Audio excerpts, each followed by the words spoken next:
पंजाब केसरी में आप सबका स्वागत है। मैं हूं चंद्रशेखर धरनी। हरियाणा के कैबिनेट मंत्री कृष्ण बेदी हमारे साथ मौजूद हैं। कृष्ण बेदी जी से बातचीत करने का जो आज का हमारा मकसद है, सबसे अहम इशू ये है कि सिरसा के अंदर जिस तरह से अब उन्हें जिम्मेदारी दी गई, यानी जो बेल्ट कहा जाता है चौधरी देवीलाल ओम प्रकाश चौटाला तथा इनके परिवार की एक विरासत के रूप में जानी जाती है, वहाँ पर अब कमान दी गई है कृष्ण बेदी को। इसके अलावा कई ज्वलंत मुद्दे राजनीतिक रूप से हैं, चाहे विपक्ष की बातें उठ रही हों, विपक्ष जो बातें कह रहा हो, या सरकार की तरफ से जो प्रयास चल रहे हैं, इन सब सार्थक विषयों पर बातचीत करेंगे कृष्ण बेदी जी से। बेदी जी, आपका स्वागत है पंजाब केसरी में। जी नमस्ते। बेदी जी, मैं शुरुआत करनी चाहूँगा इस बात से कि पिछली सरकार में जब मनोहर लाल जी पार्ट वन में आपकी अहम भूमिका रही, वह भूमिका भी ज़्यादातर जब कोई मामला उलझ जाता था, विवादास्पद हो जाता था, तो उसमें कहीं ना कहीं आपको मध्यस्थता की जिम्मेदारी दी जाती थी और आपने उसको सार्थक साबित किया। अब नायब सैनी जी से भी आपकी चाहे बचपन की दोस्ती है, यही जिम्मेदारियां उनके मुख्यमंत्री काल में आपको लगभग मिली, कि चाहे यूनिवर्सिटी का मुद्दा हो या दूसरे मुद्दे हों, तो इनको भी आपने कई हद तक निपटाया है। देखिए, मैं बाल्यकाल से स्वयं सेवक भी हूँ और पार्टी का कार्यकर्ता भी हूँ। 1996 से सक्रिय राजनीति के अंदर मैं भारतीय जनता पार्टी की मैं एक्टिव हुआ। उससे पहले मैं एक संगठन के कार्यकर्ता के रूप में काम करता था। 94 में मैं कुरुक्षेत्र में पार्षद हुआ और जब से मैं पार्टी में सक्रिय हुआ तब से जो भी काम मुझे दिया, पार्टी ने मुझे थानेसर मंडल के मंत्री के रूप में जिम्मेवारी दी पहली बार, तो उसमें भी अपनी भूमिका जो थी मेरी उसको निभाया।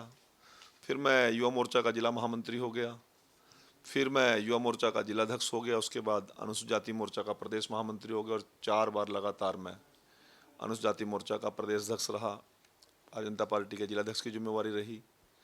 विभिन्न काम पार्टी ने जब जब लिए और आज महामंत्री के रूप में भी जब जब पार्टी को जहाँ जहाँ आवश्यकता रही, जहाँ मेरी उपयोगिता पार्टी ने समझी, मुझे वो काम करने में हमेशा खुशी मिली। जब मनोहर जी की सरकार में मंत्री हुए तो सरकार की भूमिका में आए तो सरकार की जिम्मेवारी जो जो तय मुख्यमंत्री जी का आदेश हुआ तो वो भी की। चुनाव हारे, मुख्यमंत्री के राजनीतिक सचिव की जिम्मेवारी मिली तो उसमें भूमिका निभाने का जो मौका मिला वो भी निभाई। आज दोबारा पार्टी ने 2024 में नरवाना विधानसभा से चुनाव लड़ने का मौका दिया, चुनाव लड़ाया और चुनाव जीत के आए। तो आज कैबिनेट मंत्री हो चाहे महामंत्री की जिम्मेवारी हो, तो दोनों भूमिकाओं में जो मेरी जिम्मेवारी मेरे को पार्टी देती है मैं उसको करता हूँ। रही बात विवादास्पद मुद्दों को सुलझाने की, ये मुख्यमंत्री जी का और पार्टी संगठन का विश्वास होता है। किसी भी कार्यकर्ता पे, किसी भी को जिम्मेवारी किसको देनी है ये तय पार्टी की सोच करती है और पार्टी की सोच को धरातल पे उतारना ये फिर व्यक्ति की जिम्मेवारी बनती है। जाट आरक्षण कांड था, बहुत बड़ा मुद्दा था, मनोहर लाल जी ने उसकी जिम्मेवारी दी। वो 1.5 साल तक वो कार्यक्रम जिस प्रकार की लोगों को विश्वास में लेके उस माहौल को ठंडा करना था, जो लोग किसी कारण से दुनिया से चले गए उन लोगों के जख्म पे मरहम लगाने की बात थी, या सरकार के खिलाफ एक बहुत बड़ा वो माहौल बनाया था उन लोगों ने, उसको शांत करने की बात थी। तो वो सारी भूमिका निभाने का मुझे अवसर मिला और मुझे विश्वास है कि मैंने मनोहर लाल जी की उस विश्वास को मैं कायम रख सका, उस पर मैंने खरा उतरने का काम किया। मिर्चपुर पीड़ित कांड के लोग थे, उनकी भूमिका और उनका जीवन, नरकीय जीवन कांग्रेस के द्वारा बनाया गया था। उस सरकार के अंदर 2 मृत्यु जिंदा जलाए गए 2 लोग उसी समय, उसके बाद 282 परिवार, 282 परिवार पलायन कर गए थे। 7.5 साल के बाद, 8 साल के बाद ढंढूर में पुनर्विस्थापित करने की बात थी, तो उसको भी करने का काम किया। कांग्रेस ने तो उनको जलती आग में छोड़ के चले गए थे। चाहे गोहाना कांड के लोग थे, उनके जख्म मरहम लगाने की बात थी। तो वो सारी भूमिकाएं निभाते निभाते आज आपने कहा कि HAU का छात्र आंदोलन था, तो उसमें मुख्यमंत्री जी को लगा कि बेदी जी कोई भूमिका निभा सकते हैं, तो वहाँ भी हमने अपना रोल पार्टिसिपेट किया। गणेश वाला मामला भी आपने बड़े हाँ बिल्कुल, अच्छे बिल्कुल। तरीके से पहले निपटाया, उस पर कुछ लोग राजनीति भी कर रहे हैं। बहुत बड़ा मुद्दा गणेश हत्याकांड हिसार में हुआ, लगभग 11-12 दिन आंदोलन चला और बहुत से राजनीतिक लोगों ने उसमें राजनीतिक रोटियां सेकने का काम किया, परंतु जब परिवार को विश्वास में लेकर उसकी अंत्येष्टि भी कराई, उसका संस्कार भी कराया और उनके जख्म पर मरहम लगाने की बात भी मुख्यमंत्री जी से मिलाकर की। अब पीड़ित परिवार जब तक वो मृतक शरीर हॉस्पिटल में था, कुछ लोग राजनीति कर रहे थे कि पुलिस वालों पे 302 का मुकदमा दर्ज करो, नहीं तो हम संस्कार नहीं करेंगे। कपड़े निकाल के सड़कों पे नंगे घूम रहे थे, प्रदर्शन कर रहे थे। ऐसी ऐसी ऑडियो आउट हुई हैं जिसमें मेरे समाज को भी गाली दी, मुझे भी गाली दी, मेरे मुख्यमंत्री को भी लोगों ने गाली दी और यहाँ तक उन्होंने प्लानिंग बना रखी थी कि हिसार शहर में हम आगजनी कराएंगे, पत्थरबाजी कराएंगे और वो रिकॉर्डिंग लीक होगी। जब वो रिकॉर्डिंग लीक होगी तो फिर वो लोग अपने मकसद में कामयाब तो नहीं हो सके, परंतु उन्होंने एक ऐसा माहौल हरियाणा भर के अंदर बनाने का काम कर दिया था कि शायद पता नहीं कितने निर्दोष लोगों की जान जाती, कितने व्यापारियों की दुकानें जलती, कितने मजदूरों को और पुलिस बंधुओं को नुकसान होता। ये शायद आप सोच भी नहीं सकते, रूह कांपती है उसकी विचारधारा सुन के। और 2 दिन बाद वो फिर आके स्वयं अपने आईडी से, पहले तो चलती रिकॉर्डिंग थी, डाउट था कि खुद की रिकॉर्डिंग है या नहीं है, स्वयं आके माफ़ी मांग रहा है कि मेरे से गलती होगी, मुझे ऐसा नहीं करना चाहिए था। अब जब स्वयं दोषी आके कह रहा है, जो हरियाणा को जलाने की बात करता हो आदमी, उस आदमी को क्यों ना सजा दें। अब वहां से ध्यान भटकाने के लिए कुछ लोगों ने ही चाल चली कि पुलिस कर्मचारियों के खिलाफ पर्चा क्यों दर्ज किया। भाई, जब उन लोगों का बच्चा मरा है और फिर भी जिन्होंने पुलिस के साथ झगड़ा किया, जिस बात को लेकर झगड़ा किया, जब उनके खिलाफ भी पर्चे हुए हैं, तो जो पुलिस पे मौके पे लोग ड्यूटी पे गए थे, क्या उनकी जांच नहीं बनती? वो भी तो आरोप लगा रहे हैं, चैनल्स पे लगा रहे हैं, सोशल मीडिया पे लगा रहे हैं। अब उन लोगों की एक ही तो बात थी कि हमारा बच्चा निर्दोष था, हमारा बच्चा मारा गया। अब क्या इसकी जांच नहीं करनी चाहिए? क्या पीड़ित परिवार या पीड़ित जो लोग थे, समाज के लोग थे, उनकी बात को ना सुने? तो हमारे अधिकारियों ने, एडीजीपी साहब ने, डीजीपी साहब ने, हमारे मुख्यमंत्री जी ने यही बात कही है कि हम एफआईआर कर रहे हैं, दोनों तरफ से जांच करेंगे और जिस अधिकारी से जांच पुलिस वाले कराएंगे, पुलिस वाले कराएंगे, जिस अधिकारी से भी, जिस एजेंसी से जांच कराने की बात वाल्मीकि समाज के लोग या पीड़ित परिवार के लोग चाहेंगे, उस एजेंसी से उनकी जांच करा देंगे। अब बात जांच की चल रही है, गिरफ्तारी अभी कोई वाल्मीकि समाज की तरफ से भी नहीं हुई, वहाँ जो लोग थे उनकी तरफ से भी नहीं हुई, गिरफ्तारी कोई पुलिस की भी नहीं हुई, पर उन लोगों ने जो पहले ही योजना बना चुके थे कि अशांति का माहौल पैदा करना है, तो उन्होंने तुरंत दूसरा चेहरा बदला और आज कहते हैं हम पुलिस के साथ जाती हुई है, उन्होंने गंडासी चलाई, उन्होंने लठ चलाया, उन्होंने ये किया। भाई, आपको ये किसने राइट दे दिया कि आप ही तय करेंगे कि पुलिस निर्दोष है या पुलिस दोषी है? आप ही तय करेंगे कि पुलिस के खिलाफ एफआईआर होनी चाहिए? क्या आप ही तय करेंगे कि पुलिस के खिलाफ एफआईआर नहीं होनी चाहिए? किसने अधिकार दे दिया? तो यदि सारा कुछ वही लोग करेंगे, फिर हरियाणा सरकार क्या करेगी, हमारी एजेंसीज क्या करेंगी? तो इस प्रकार के लोग जो इस प्रकार का वातावरण पूरे प्रदेश में पैदा करना चाहते हैं, ये लोग हरियाणा की शांति भंग करना चाहते हैं। ये कभी सरकार को अस्थिर करने के लिए 2014-15 में भी ऐसा, 15 में भी ऐसा इन्होंने एक बार शुरुआत की थी हरियाणा माहौल बनाने की कि मनोहर जी की सरकार डगमगा जाए। अब इन्होंने स्वरूप बदल दिया, अब वो नीला पटका, नीला झंडा बांध के आगे, अब वो स्थिर करने के लिए, अस्थिर करने के लिए नायब जी की सरकार को लगे हुए हैं। उनके दिमाग में एक बात नहीं आती है, जनता की चुनी हुई सरकार है, नायब सिंह सैनी जी को हरियाणा प्रदेश के 48 विधानसभा क्षेत्रों में लोगों ने आशीर्वाद दिया है, ये मेजोरिटी की सरकार है, आपके अस्थिर करने से नहीं होगी। कभी वो वहाँ माहौल खराब करने की कोशिश करते हैं, कभी कहीं और माहौल खराब करने की कोशिश करते हैं। हमारी सरकार की, हमारी एजेंसियों की उन लोगों के ऊपर पूरी निगाह है और मुख्यमंत्री जी को हमने सभी चीज़ें विस्तार पूर्वक बता दी है। ये जो लोग इस प्रकार का वातावरण पैदा करना चाहते थे, उनके खिलाफ 100% कानूनी कार्रवाई वो लोग दरखास्त दे के गए हैं। गणेश हत्याकांड के अंदर जो लोग आंदोलनरत थे, उनके परिवार के लोग, उस समाज के लोगों ने एक कमेटी बना के पुलिस को सारी चीज़ों से आगाह कर दिया है कि ये लोग हमारे माध्यम से, हमारे कंधे पर बंदूक रखकर हरियाणा की सरकार को, हरियाणा को अस्थिर करना चाहते थे, जलाना चाहते थे, पथराव करना चाहते थे, आगजनी करना चाहते थे।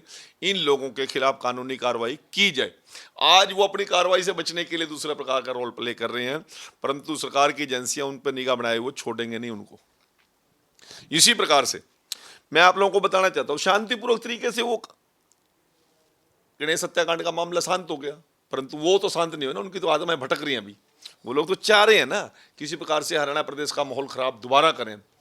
दूसरी बात, जब परिवार की सहमति बन गई, जब तक परिवार की सहमति सरकार से नहीं बनी थी तब तक तो वो आंदोलनरत थे, क्योंकि उन्होंने शरीर को, मृतक शरीर को जलाना नहीं चाहते थे, उसको सड़ाना चाहते थे। उसमें कीड़े पड़े, सरकार लाठीचार्ज करने पे मजबूर हो, सरकार अंत्येष्टि करने पे मजबूर हो, उस प्रकार का माहौल बनाने के लिए तैयार थे। जब संस्कार की बात आई तो उनमें से एक भी नजर नहीं आया, तो उन लोगों का चेहरा साफ देख लिया लोगों ने, फिर उन्होंने अपनी दुकान कहीं और सजाने की योजना बना ली है। तो मैं, जो लोग नाटक कर रहे थे, पीड़ित परिवार के साथ हैं, उनका नाटक तो संस्कार के समय ही समाप्त हो गया था।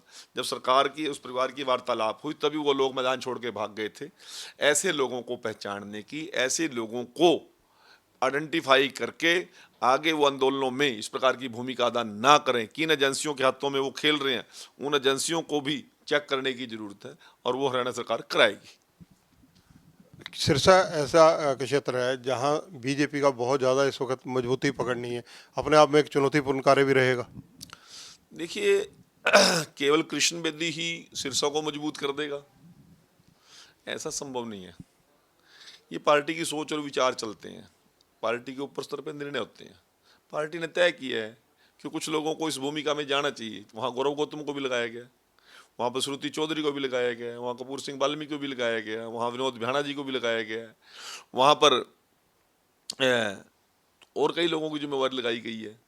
तो ये सारी चीज़ें एक रणनीति के तहत वहाँ के कार्यकर्ता बेशक से हमारे 5 के 5 विधानसभाओं में चुनाव नहीं जीते, परंतु भारतीय जनता पार्टी की टीम का मनोबल ऊंचा हो, कार्यकर्ताओं को वहाँ से चल के चंडीगढ़ ना आना पड़े छोटे छोटे कामों के लिए। हमारे विधायक वहाँ पे जाएंगे, हमारे मंत्री वहाँ पे जाएंगे, और वहाँ पर जब बैठ के चर्चा करेंगे तो लोगों की समस्याएं सुनने का काम करेंगे। बजट का यूटिलाइजेशन सही हो रहा है या नहीं हो रहा है, उस प्रकार की सारी बातें, और अधिकारियों के माध्यम से डेवलपमेंट के काम को आगे बढ़ाने का काम करेंगे। क्योंकि हमारी सरकार का एक ही विजन है, सबका साथ, सबका विकास और सबका विश्वास। उसको करने के लिए 42 के 42 विधानसभा क्षेत्रों में विधायकों को, मंत्रियों की जिम्मेवारी लगाई गई है, और अगले बार 2029 के चुनाव में पार्टी मजबूती से उन विधानसभा क्षेत्रों में भी विजय प्राप्त करे जहां पर हम पिछड़े हैं। ये सारी सोच को लेकर चले हैं। इस सोच के तहत सरसा की जिम्मेवारी मुझे दी गई है, तो जो जिम्मेवारी दी है, क्योंकि सरसा विधानसभा क्षेत्र और सरसा लोकसभा क्षेत्र में लगातार मुझे 2-2 बार ग्रंथसिज की जिम्मेवारी निभाने का मौका मिला। वहाँ के लोगों से व्यक्तिगत लगाव भी है, व्यक्तिगत लोगों से मिल भी है, व्यक्तिगत लोगों से वहाँ की समस्याओं को मैं व्यक्तिगत तौर पर समझता भी हूँ और जानता भी हूँ। और मेरा विधानसभा क्षेत्र भी सरसा लोकसभा में आता है, तो उस नज़रिए से पार्टी की सोच है, एक ही सीट है सरसा लोकसभा में बीजेपी के पास जो नरवाना है, तो उस नज़रिए से पार्टी ने जिम्मेवारी दी है, और उस भूमिका को भी उसी कार्यकर्ता के नाते भी और विधायक के नाते भी और पार्टी के सिपाही के नाते भी निभाने की काम करेंगे। 4 साल से लंबित सीईटी की परीक्षा अल्टीमेटली हो ही गई है, और लगभग 13 लाख स्टूडेंट्स ने इसमें पार्टिसिपेट किया, और काफ़ी सफल रही परीक्षा भी। जो मापदंड अपनाने चाहिए थे वो पूरे के पूरे सरकार के द्वारा अपनाए गए। एक नए सरकार का एक ऐतिहासिक कदम है ये। पूरे देश में इस प्रकार से पारदर्शिता के साथ और इस प्रकार के वातावरण में इतना बड़ा कार्यक्रम कभी आज तक हुआ नहीं। 13,68,000 से ज़्यादा कैंडिडेट हमारे अपीयर हुए। ट्रैवलिंग का भी मामला था, लोगों के अकोमोडेशन का, ठहरने का मामला भी था, उनके खान पान की भी बात थी, उनकी पारदर्शिता के साथ परीक्षा हो, इस प्रकार की भी बहुत बड़ी जिम्मेवारी थी। वैसे तो मूलतः सारा काम हमारा हरियाणा स्टाफ सिलेक्शन कमीशन ही देखता है, परंतु सहयोगी के रूप में हरियाणा सरकार थी, और हरियाणा सरकार की जो जो चीज़ें हैं जो होनी चाहिए थी उसकी जिम्मेवारी मुख्यमंत्री जी ने ली, हमारे चीफ सेक्रेटरी साहब ने ली, हमारे मंत्रिमंडल के साथियों ने ली। और ये सीईटी का एग्जाम केवल एग्जाम नहीं, एक महोत्सव का रूप धारण कर गया। किस प्रकार से समाज सेवी संस्थाओं ने, सरकार के पुलिस कमिश्नर ने, हरियाणा सरकार के कमिश्नर्स ने, डीसीज ने, एसपीज ने, डीएसपीज ने, एसएचओज ने, हमारे बीडीपीओ ने, हमारे एसडीएम साहब ने, छोटे से छोटे कर्मचारी ने भी उसको एक जिम्मेवारी नहीं समझा, बोझ नहीं समझा, उसको एक सेलिब्रेट करने का काम किया। और जिस प्रकार लोगों की रिपोर्टिंग आ रही है, जिस प्रकार लोगों के विचार आ रहे हैं, जानकारियां मिल रही हैं, आपने भी, आप भी बहुत लोगों को कवर किया आपने भी, तो वो लोग कहते हैं कि जी सा आ गया कि एग्जाम देते हो, तो जबकि एग्जाम का मतलब तनाव होता है, टेंशन होती है। और कैंडिडेट्स, हम भी अपीयर हुए कभी, किस जमाने में हम भी इस प्रकार की परीक्षा देते थे, तो उस समय परीक्षा से केंद्र से बाहर निकल के ही एक दिमाग में बात आती थी, चलो पेपर तो दे दिया, तंग संग होकर ना, बाकी जिसका जुगाड़ होगा वो लग जाएगा, हमारा नंबर तो पड़ेगा नहीं, क्योंकि हमारा जुगाड़ नहीं था। परंतु आज कैंडिडेट्स के मुंह से ये बात निकल रही थी कि पारदर्शिता के साथ जो एग्जामिन हुआ है, इसी पारदर्शिता के साथ रिजल्ट आएंगे और मेरा सिलेक्शन मेरिट के आधार पे होगा। किसी को ये भय नहीं है कि कोई पॉलिटिकल अप्रोच का आदमी, क्यों ब्यूरोक्रेट्स का बच्चा, कोई और किसी प्रकार का तिकड़मबाजी वाला व्यक्ति मेरी जगह सेलेक्ट होगा। लोगों को ये विश्वास है, भर्ती भी ईमानदारी से, पेपर भी ईमानदारी से हुआ तो भर्ती भी ईमानदारी से होगी। और ये एग्जाम्पल आज पूरे देश के अंदर मेरा मुख्यमंत्री सेट करने में कामयाब हुआ। केंद्र की सरकार भी इसकी तारीफ कर रही है, अन्य प्रांतों के अंदर भी इस प्रकार की तारीफ हो रही है। तो ये हमने एक एग्जाम्पल सेट किया है, और कैंडिडेट्स में भी और उनके पेरेंट्स में भी और प्रदेश की जनता में भी एक विश्वास जागा है कि नायब सिंह सरकार एक जिम्मेवारी की भूमिका में है, एक पेरेंट्स के नाते लोगों के बीच में है, अभिभावक के नाते हमारी सरकार बीच में है। और जब जनता के बीच में ऐसा विश्वास आता है तो ये एक सबसे बड़ा कम्प्लीमेंट किसी भी सरकार के और किसी भी मुख्यमंत्री के लिए हो सकता है। इससे बड़ा कोई मेडल, इससे बड़ा कोई नाम नहीं हो सकता। जब जनता की संतुष्टि होती है तो सरकार की भी संतुष्टि, उससे बड़ी कोई हमें कमर थपथपाने कोई शायद अवसर ना मिले, जितना जनता ने हमें प्यार दिया। आपकी पार्टनर रही जेजेपी के द्वारा प्रेस कॉन्फ्रेंस कर दिग्विजय सिंह चौटाला द्वारा चंडीगढ़ में कहा गया कि जो चीफ मिनिस्टर, एक तो डमी चीफ मिनिस्टर है, दूसरा कानून व्यवस्था पूरी तरह से हरियाणा में दिवाला पिटा हुआ है। अब देखो, मेरी बात सुनो, अब किस प्रकार की विचार हैं, किस प्रकार के संस्कार हैं, किस प्रकार के सोच है, अब मैं तो वो शब्दों का भी उपयोग करते हुए शर्म आती है, परंतु आप जैसे पत्रकार बंधु कोई सवाल पूछते हैं, जवाब देना बनता है। अब वो कहने लगे जी हम तो चौटाला की फोटो लावेंगे, एक जना बोला मेरे पैर में जूत आवा है। अब ये तो राजनीतिक भाषा नहीं है।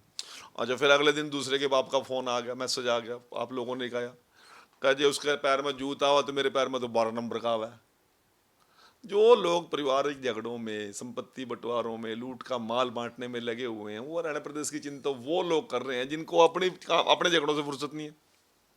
रणदीप सिंह सुरजेवाला वो इस प्रकार के बयानबाजी करें कि मुख्यमंत्री डम्मी है। अरे भाई, तो 3 में नहीं 13 में नहीं 2.5 तेरी पर्ची नहीं आई पूरे हरियाणा में, तेरे को पूछने वाला तेरे को है नहीं कोई।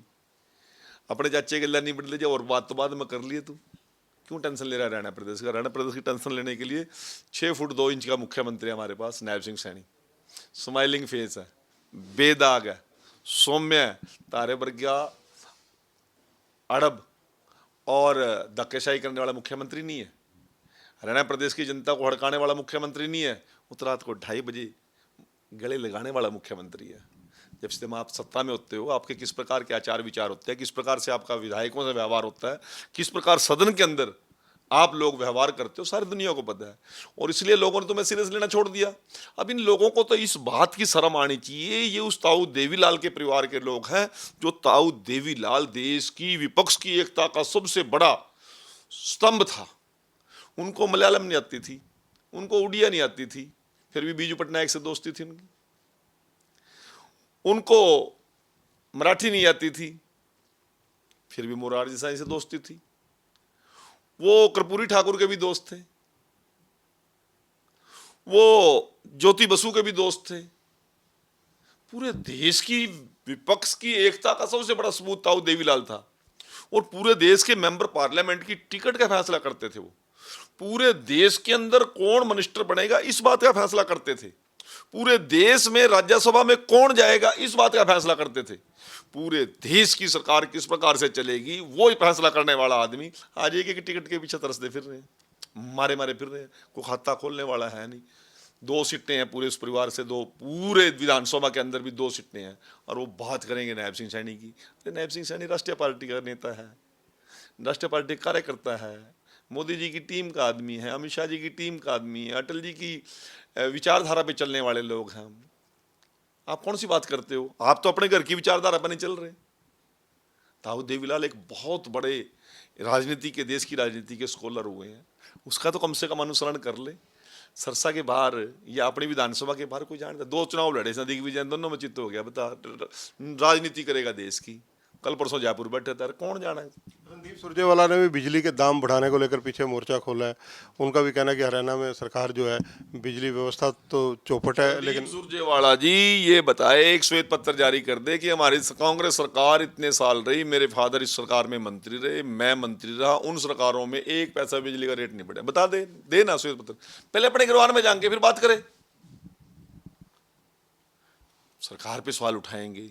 अरे आपकी पार्टी का नेता प्रतिपक्ष नहीं बना, उसकी बात नहीं, उनका दयानंदी कर लेना काम जो उनसे करने वाला काम है, बाकी काम तो हम कर लेंगे। भाई आपने उड्डानी सोंद अपने बेटे ने बनवा लिया, हम कद रोक रहे हैं। परंतु हरियाणा प्रदेश में नेता प्रतिपक्ष नहीं बना पा रहे आप लोग। कुछ शर्म है ही नहीं लोगों को, कुछ सोचना है ही नहीं। 16 साल से जिलाध्यक्ष नहीं है। वो उदयमान भी थोड़ा सा चुनाव था पहले तो बगदा बगदा फ्रे कर दे, वही पल बड़े बैठे मेरे ख्याल में, आगे दोबारा अंधा भी नहीं हो कड़ी। लेना नहीं देना नहीं, खाम खाम है। आज ये लोग चले हुए कारतूस हैं, कोई इनको पूछने वाला नहीं, कोई इनको मुंह लगाने वाला नहीं। आपके अगर विभागों का जिक्र करें, उनमें लाडो योजना व अन्य योजनाएं जो हैं उनका क्या चल रहा है, और 2100 रुपये पेंशन वाली क्या लक्ष्मी योजना को हम धरातल पे लेकर आने की तैयारी में है। कल भी एक बैठक हमारे मुख्यमंत्री जी के नेतृत्व में रखी है और मेरी बहनों से हमने जो वादा किया था 2100 रुपये प्रति माह उनकी रसोई के लिए सहयोग करने का, उस योजना पर हमारी सरकार बड़ी गंभीरता से काम कर रही है और शीघ्र ही उसको फैसला करके हमने सारा प्रारूप तैयार कर लिया है और मुख्यमंत्री जी कल उसके अंदर फाइनल डिसीजन ले लेंगे। संभवतः या 1 या 2 दिन, 1-2 मीटिंग संभवतः जरूरत पड़ी तो करनी पड़ेगी, तो नहीं तो कैबिनेट में इसको पास करके और उसको लोगों तक जो लाभ है, मेरी बहनों तक, उनकी मजबूती के लिए, उनकी एम्पावरमेंट के लिए और उनके सशक्तिकरण के लिए लाडो लक्ष्मी योजना देश की एक बहुत बड़ी व्यापक योजना होगी जो महिलाओं को एक बहुत बड़ा सम्मान देने का काम करेगी। आपके पास जो विभाग वर्तमान में है, यही विभाग पहले भी रहा है। जब आप पहले मंत्री थे, आपने तब ऑनलाइन सारी व्यवस्था की थी, उससे भ्रष्टाचार पर भी काफ़ी अंकुश लगा था। देखिए, जब माननीय मनोहर जी के नेतृत्व में हम इस विभाग को देखते थे तो उससे पहले सरपंच के द्वारा, एमसी के द्वारा या मेरे डिपार्टमेंट के द्वारा या नगर पालिका के द्वारा, पंचायत विभाग के द्वारा पेंशन वितरण होती थी। अब उसमें कोई दुनिया से चला गया, उसका भी कोई रिकॉर्ड नहीं था, किसको पैसा मिल गया कोई रिकॉर्ड नहीं था, स्तंभ लगते थे, आइडेंटिफाई को करता था कि नहीं करता था, एक बहुत बड़ा इस प्रकार का घोटाला चलता था। तो मुख्यमंत्री जी ने इसको ऑनलाइन बैंकिंग सिस्टम से शुरू करने का काम किया, तो लगभग 1,86,000 फेक पेंशन उसमें पकड़ी गई और 1,000 रुपये उसमें अमाउंट था। तो 1,86,000 पेंशन पर मंथ पकड़ना, फेक पैसे बंटना, तो एक बहुत बड़ा घोटाला था। उस पर जांच भी हुई, उस पर इंक्वायरी भी हुई, सब कुछ हुआ। परंतु 2016-17 के बाद हमने बैंकिंग सिस्टम से पेंशन को देने का काम किया। आज हम चंडीगढ़ से पैसा डालते हैं, सीधा बैंक में हमारे बुजुर्गों के, हमारी विधवा बहनों के, हमारे दिव्यांग भाइयों खाते में जाता है। बीच में कोई 1 पैसा 10 पैसे की छेड़खानी करने किसी की हिम्मत ही नहीं है। डायरेक्ट बेनिफिट हम बेनिफिशियरी तक दे रहे हैं डीबीटी के माध्यम से। और आज तो हमने इससे भी आगे काम कर दिया है। जो व्यक्ति 60 साल का हो गया उसको 2 महीने के बाद होना है, 58 साल 10 महीने का हुआ है, उससे पहले मेरे अधिकारी जाएंगे, उसको खुद जाकर सूचना देते हैं कि आपकी एज 60 साल फला महीने में हो जाएगी, आपके ये डॉक्यूमेंट हम पूरा करने के लिए आए हैं। उसके डॉक्यूमेंट स्वयं मेरा विभाग जाके पूरे करता है और उसको बताता है कि फलां दिन आपके बैंक अकाउंट में आपके पैसे आ जाएंगे। हम सबसे ज़्यादा सम्मान पेंशन लोगों को देने वाला 3,000 रुपये अमाउंट है हमारा हरियाणा प्रदेश में और सबसे ज़्यादा नंबर है, लगभग 36 लाख लोगों को हम ये बेनिफिट दे रहे हैं। देश के अंदर सबसे बड़ा नंबर है और सबसे बड़ा अमाउंट हमारी हरियाणा सरकार दे रही है, जिसका एग्जाम्पल पूरे हरियाणा नहीं पूरे देश में चलता है। तो इसी प्रकार से अब वो जो पेंशन के पीछे बुजुर्ग चक्कर काटते थे, उनको अब दफ्तरों चक्कर काटने की जरूरत नहीं है, मेरा अधिकारी जाके संपर्क करता है। इसी प्रकार से गरीब की बेटी की विवाह शगुन योजना, मुख्यमंत्री विवाह शगुन योजना के भी हमने हमारे अधिकारी जाके स्वयं फार्म भर के लेके आते हैं, उनको जैसी जानकारी मिलती है। इसी प्रकार से हमारी जितनी भी लाभ की योजनाएं हैं सभी को हमारे अधिकारी स्वयं जाके चेक करते हैं। और सामाजिक सुरक्षा का सबसे बड़ा यदि कोई बंटवारा करता है तो हरियाणा सरकार करती है, और मेरे विभाग के अधिकारी इसको बड़ी तन्मयता के साथ कर रहे हैं मुख्यमंत्री जी के मार्गदर्शन में। मेरे लिए खुशी है कि मैं ऐसे मुख्यमंत्री जी के नेतृत्व में और एक ऐसे समाज के हित के लिए विभाग में जो काम करता है उस विभाग की जिम्मेवारी मैं देखता हूँ, और लोगों की सुविधाओं के लिए हम चिंतित भी हैं और हम प्रयासरत भी हैं। धन्यवाद कृष्ण बेदी जी। तो ये हैं कृष्ण बेदी, हरियाणा सरकार के कैबिनेट मंत्री हैं, बीजेपी के अंदर जनरल सेक्रेटरी हैं और कुशल वक्ता भी हैं। गणेश मुद्दे पर इन्होंने बहुत स्पष्ट राय दी है कि सरकार की जो एजेंसियां हैं वो निष्पक्ष रूप से कार्रवाई कर रही हैं और निष्पक्ष रूप से ही में जांच होगी, और जो लोग राजनीति कर रहे हैं वो इसको राजनीतिक बैसाखी बनाने का प्रयास ना करें। हरियाणा के अंदर जो विपक्ष के नेता हैं उनके द्वारा जो बातें कही जा रही हैं उन सब बातों का जवाब भी कृष्ण बेदी ने बेखूबी दिया है। अपने विभाग के बारे में भी उन्होंने बताया कि जो गतिविधियां चल रही हैं। कैमरामैन संजय सिंह के साथ चंद्रशेखर धरनी, पंजाब केसरी टीवी, चंडीगढ़। हमसे जुड़े रहने के लिए हमारे YouTube चैनल को सब्सक्राइब करें और नई वीडियो की नोटिफिकेशन के लिए बेल आइकॉन को दबाएं। अगर आप ये वीडियो Facebook पर देख रहे हैं तो लाइक जरूर करें और ज्यादा से ज्यादा शेयर करें। धन्यवाद।